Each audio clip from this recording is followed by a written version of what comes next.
예수께서 제자들에게 말씀하셨다. 죄짓게 하는 일이 없을 수는 없다. 그러나 죄짓게 하는 사람에게는 화가 있다. 이 작은 사람들 가운데 하나를 죄짓게 하는 것보다 차라리 자기 목에 연자맷돌을 매달고 바다에 빠지는 것이 나을 것이다. 라고 1, 2절 말씀하고 있습니다. 우리가 이 말씀을 읽을 때에 이것이 얼마나 우리를 심각하게 만드는, 또한 어렵게 만드는 말씀인지 우리는 이 원문을 보면 알 수 있게 됩니다. 왜냐하면 2절 말씀에 차라리 자기 목에 연자맷돌을 매달고 바다에 빠지는 것이 나을 것이다 라는 이 말씀은 로마 시대에 실제로 행해졌던 그러한 처형의 하나의 방법입니다. 그리고 1절 말씀에 죄짓게 하는 일이 없을 수는 없다 라고 부정어를 2번을 사용합니다. 반드시 있다는 것이지. 강한 긍정을 이야기하는 것입니다. 그런데 우리가 세상을 원망하며 사람을 원망하며 죄짓게 만드는 이 환경을 원망하면서 우리들은 남 탓을 하며 그렇게 살아갑니다. 하지만 하나님께서는 분명히 우리에게 죄짓게 하는 일이 없을 수는 없다. 반드시 있다라고, 세상이 그렇다라고 우리에게 말씀하고 계십니다. 이렇게 죄를 지을 수밖에 없는 세상을 우리가 살아갈 때에 하나님께서 보시는 관점은 죄를 지을 수밖에 없는 그러한 환경이 아니라 죄짓게 하는 사람입니다. 이것은 제자들에게 말씀하시는 것입니다. 하나님을 믿지 않는 사람들이나 또한 이스라엘 백성들을 향하여서 이야기하는 것이 아니라 지금 이 말씀은 사도들에게 말씀하시는 것입니다. 예수님께서는 사도들에게 이 세상에 대하여 이 세상은 악하다, 죄를 지을 수밖에 없는 그러한 세상이다. 하지만 우리가 이 죄를 지을 수밖에 없는 이 세상에 살면서 이 세상을 원망하면서 살아가는 것보다 우리 스스로가 죄를 짓게 하는 사람이 되어서는 안 된다. 죄를 짓게 하는 사람은 대표적으로 바리새인이라고 우리는 이야기할 수 있습니다. 이 죄를 짓게 하는 사람, 이 사람은 2절 말씀처럼 차라리 자기 목에 연자맷돌을 매달고 바다에 빠지는 것이 더 나은, 이것은 연약한 자를 죄짓게 하는 것은 차라리 극형에 처해지는 것이 더 낫다는 것입니다. 영원한 죽음을 맛보며 영원한 고통을 맛보는 것보다 차라리 육체적인 고통을 겪는 것이 차라리 더 낫다라고 그렇게 강하게 표현하시는 것입니다. 그만큼 형제를 실족게 하고 형제를 죄짓게 만드는 것이 나쁘다라고 예수님께서 말씀하시는 것입니다. 이 형제를 실족게 하는 것, 이것은 주변 사람을 이야기하는 것이겠지. 예수 그리스도를 믿는 사람 가운데에서 또한 가장 우리 가까이에 있는 사람들, 그들을 마음 아프게 하고 그들을 실족게 만드는, 그들을 죄짓게 만드는 그것이야말로 큰 죄를 짓는 것이다 라고 우리에게, 제자들에게 말씀하시는 것입니다.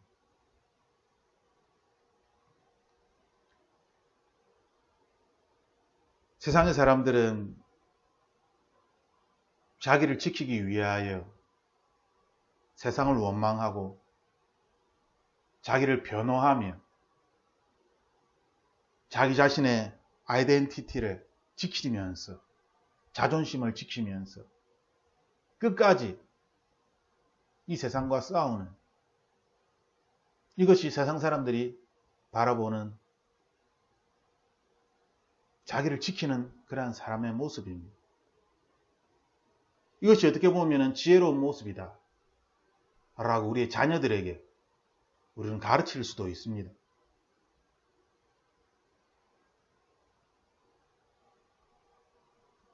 세상을 원망하지 말고 지혜롭게 우리는 이러한 말을 하는 사람들을 구별해야 합니다. 즉, 이 세상이 아니라 이 세상은 이미 타락한 세상입니다. 부패한 세상입니다. 그러한 환경 속에 우리는 살아가고 있습니다. 이미 타락한 부패한 이 세상을 원망하는 것이 아니라 우리를 죄짓게 만드는, 죄 가운데 행하면서도 죄인 줄 모르고 하나님을 욕되게 하면서도 하나님을 모욕하는지 모르고 거짓된 삶을 살아가면서도 자신이 거짓된 삶을 살아가고 있는 줄 모르고 이 세대를 따라가면서도 이 세대를 따라가는 줄 모르고 살아가는, 자기가 옳다라고 이야기하는 잘못된 가르침에 빠져서 그렇게 큰 죄인의 모습으로 살아가는 그러한 사람들, 그렇게 만드는 사람들, 하나님께서 큰 화가 있다라고 말씀하십니다. 그러므로 하나님을 믿는 그리스도인은 형제들을, 연약한 자들을 화나게 만들지 말고 용서해주고 그들을 이해해주고 포용해주고 그들을 사랑할 수 있는, 그리하여 그 공동체가 사랑의 공동체로 강력하게 세워질 수 있도록 예수님께서 말씀하시는 것입니다. 3절 말씀에 너희는 스스로 조심하여라. 스스로 조심하여라 라고 말씀합니다. 이 스스로 조심하여라 라는 말의 의미는 원문에서 보면은 서로 간에 조심해야 된다라는 뜻도 있지만, 오히려 그러한 뜻보다는 서로가 서로를 조심한다기보다는 남의 눈에 있는 티끌을 바라보지 말고 자신의 눈에 있는 대들보를 바라볼 수 있는 그러한 사람이 되어야 한다라고 말씀하시는 것입니다. 스스로를 경계해야 되고 스스로를 성찰해야 되는 것이죠. 다른 사람에 의하여서 그렇게 판단받는 것이 아니라 나 스스로 자기를 돌아보고 예수 그리스도의 말씀 안에 내가 거하고 있는지 항상 주의 깊게 자신을 성찰하는 것입니다. 다른 제자가 죄를 짓거든 꾸짖고 회개하거든 용서하여 주어라 라고 말씀하십니다. 여기에 우리들은 잘못한 사람들, 죄 지은 사람들을 사랑으로 품고 용서한다 라는 이 교리에 너무나 익숙합니다. 그래서 교회에서 잘못된 사람들이 있어도 그들을 꾸짖지 못하고 그들을 쫓아내지 못합니다. 사랑으로 포용합니다. 문제는 이 사랑으로 포용할 때에 빛이 어두움을 물리쳐야 하는데 그 사람이 회개하고 예수님께 돌아와야 하는데 그들이 그렇게 하지 않는다는 것이죠. 그들은 여전히 옛 성품으로 옛사람의 모습으로 살아가면서 하나님의 거룩한 교회를 오히려 더럽히는 것입니다. 하지만 교회는 사랑이라는 이름으로 이것을 그냥 용인하고 허용하고 내버려 둡니다. 아니 이것이 옳다라고까지 이야기를 하는 것이지. 하나님의 거룩과 순결의 모습은 사라지고 교인들은 세상 사람들과 같은 모습으로 이 땅을 살아가게 되는, 그 이유는 우리의 형제들이, 다른 사람들이, 즉 이 다른 제자가 하는 것은 예수 그리스도를 믿는 성도들을 이야기하는 것입니다. 믿음이 없는 자를 이야기하는 것이 아닙니다. 그들에게 당신이 죄를 지었으므로 잘못했습니다 라고 이야기하는 그들은 우리에게 오히려 화를 낼 것입니다. 그러므로 그렇게 할 필요가 없는 것이죠. 돼지에게 보석을 걸어줄 수 없는 것입니다. 꾸짖는다는 것은 우리에게 어떤 위험을 감수하는 것입니다. 우리가 잘못된 것을 지적하였을 때에 그 사람이 받아들일 만한 믿음이 있어야지만 그 잘못된 것을 지적해 줄 수 있는 것입니다. 다른 제자가 죄를 짓거든, 믿음의 성도가, 신실한 사람이 죄를 짓거든 꾸짖어야 한다는 것이죠. 잘못되었다라고. 잘못했다라고. 그래서 그 사람이 하나님께 회개하여 돌아올 수 있도록.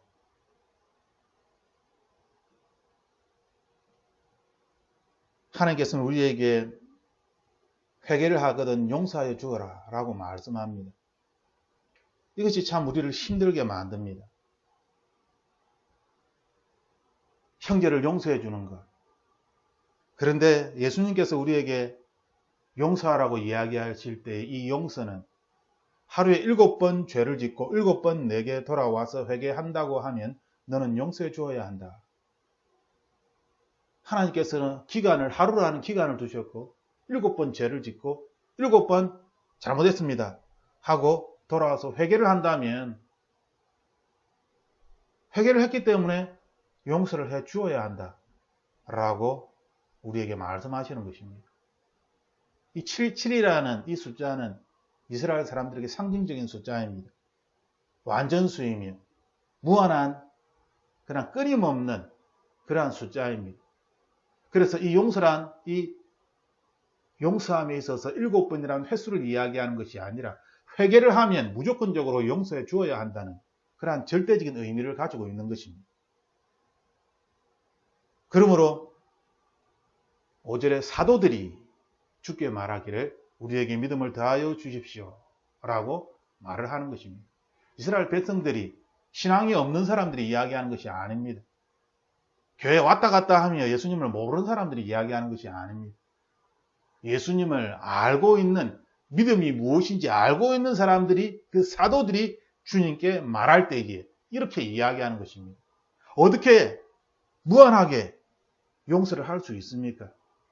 원수까지도 사랑하라고 하신 이 말씀을 우리가 어떻게 실천할 수 있습니까? 제자들은 이것을 하기 위하여 믿음이라는 그러한 단어와 연관시킵니다. 우리가 만약에 믿음이 더 큰다면, 더 큰 믿음을 소유할 수 있다면 우리는 이 용서의 문제를 해결할 수 있을 것이다 라고 사도들이 생각을 한 것이지. 우리가 얼른 생각하기에 형제들이 잘못하였는데 회개하면 용서를 해주고 무조건 용서를 해줘라 라는 이러한 말을 들었을 때 우리는 믿음이라는 단어를 생각하기보다는 다른 어떤 단어를 생각하지 않았을까라는 생각을 해봅니다.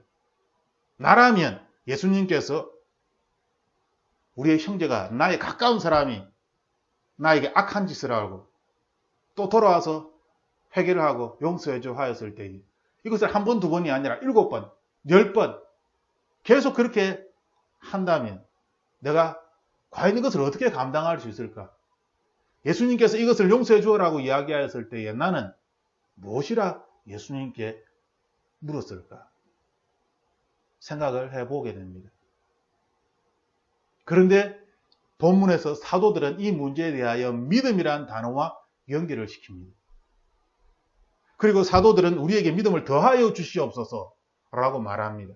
그 의미는 이미 믿음을 소유하고 있다는 것이죠. 이미 가지고 있는 이 믿음, 이 믿음의 분량에서 우리가 이 믿음의 분량이 좀 더 커진다면, 더 큰 믿음을 우리가 소유하게 된다면 우리는 형제를 용서할 수 있을 것 같습니다. 예수님 말씀처럼 그 말씀에 순종할 수 있을 것 같습니다. 라고 그렇게 이야기를 한 것입니다. 이때 예수님의 반응은 6절에 너희에게 겨자씨 한 알만한 믿음이라도 있으면 이 뽕나무대로 뽑혀서 바다에 신기어라 하면 그대로 될 것이다 라고 예수님은 믿음에 대하여 그대로 화답을 해 주십니다. 무조건적인 용서, 회개를 하면 무조건적으로 용서한다는 것이죠. 사람으로서는 참으로 결정하기 힘든 그러한 마음입니다.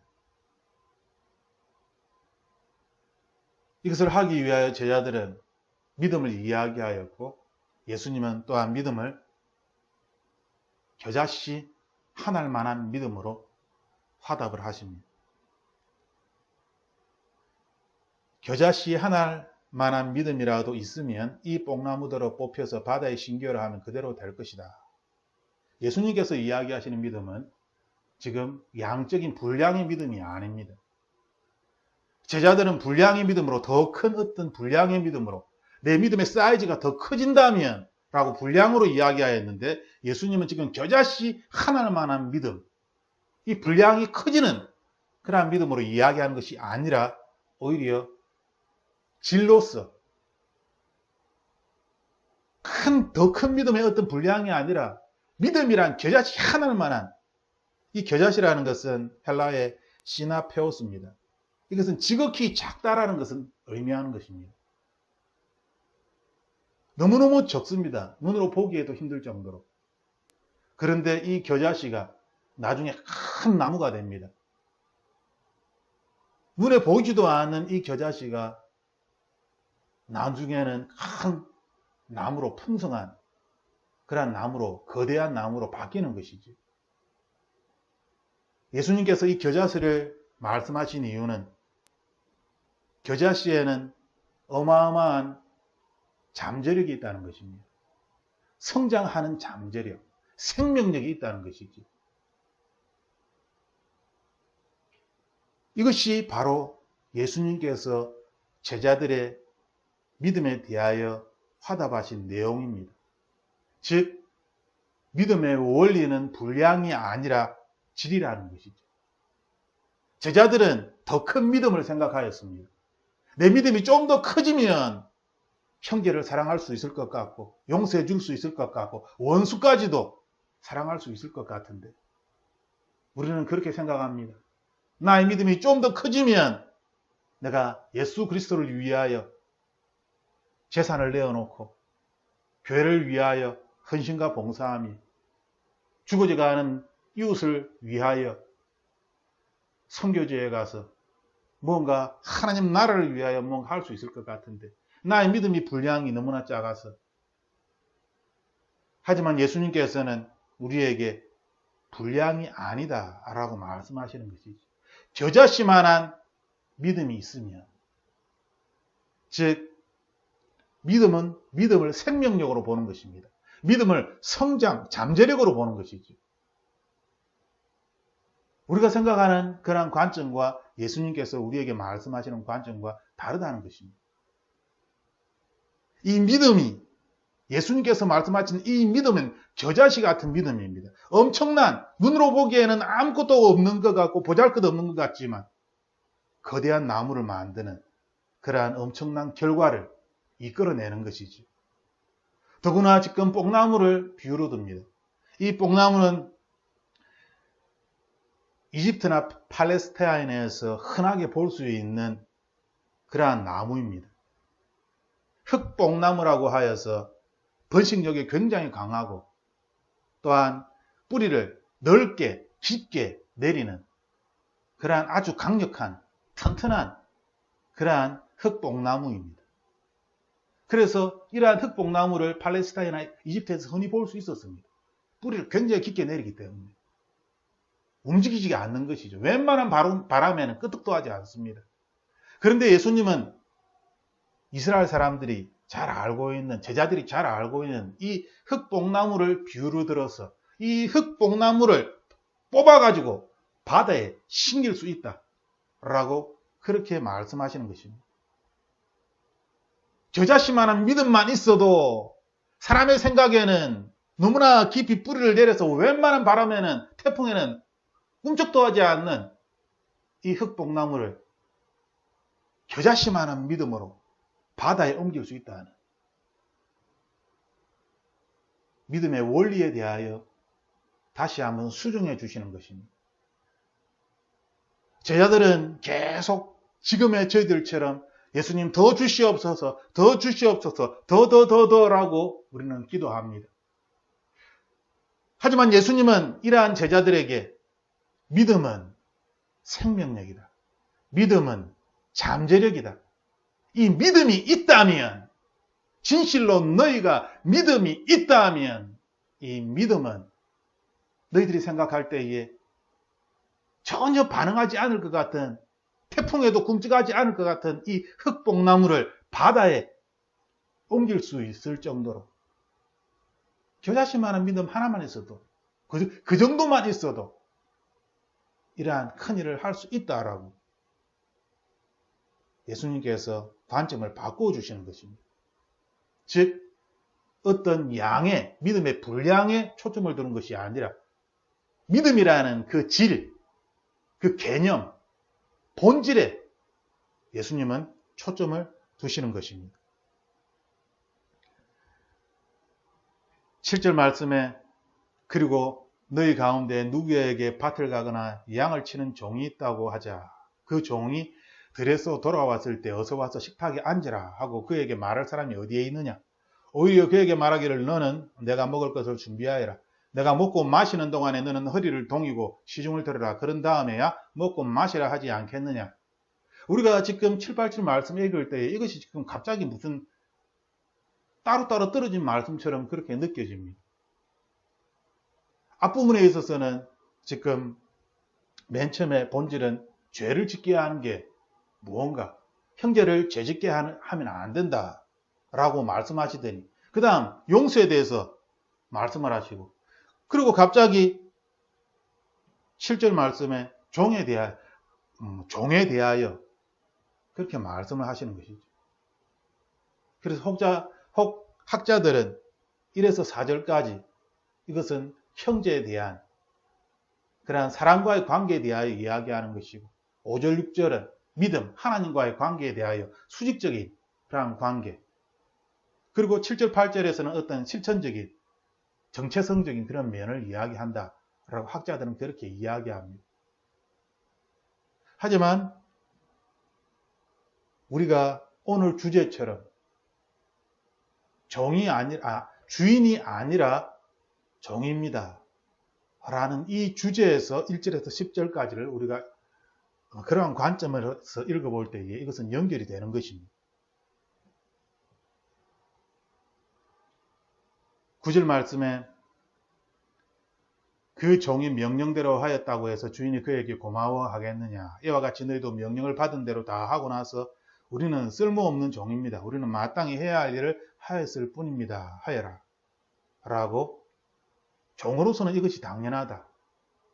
왜냐하면 그것은 종이 해야 할 일이기 때문에.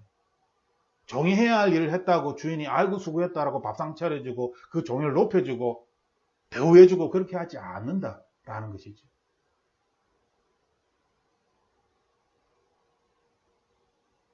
우리는 종으로서 이 땅을 살아가야 합니다. 예수님께서 이 땅에 오신 목적은 섬김을 받기 위하여 온 것이 아니라 우리를 섬기기 위하여 이 땅에 오신 것입니다. 주인이 아니라 종의 모습으로 이 땅에 오셨다라고 우리에게 계속 말씀하십니다. 그리하여 자신의 목숨을 십자가에서 피를 흘리시고 대신 죽으신 것입니다. 종으로서. 우리의 문제는 무엇입니까? 우리의 문제는 지금 9절, 10절에 여기에 있습니다. 우리의 문제는 주인으로서 이 세상을 살아가는 것이지. 주인의식이 너무나 강하다 보니까 또한 그러한 교육을 어릴 때부터 받아와서 우리가 설교 시간에 섬기는 자가 되어야 합니다. 종의 모습으로 살아야 됩니다. 라고 이야기하지만 실제로 우리가 삶을 살아갈 때에는 내 삶의 주인으로 내가 주인으로서 결정하지 않으면 내가 주인으로서 행하지 않으면 아무것도 할 수 없기 때문에 우리는 내 삶의 주인으로서 계속 살아왔던 것입니다.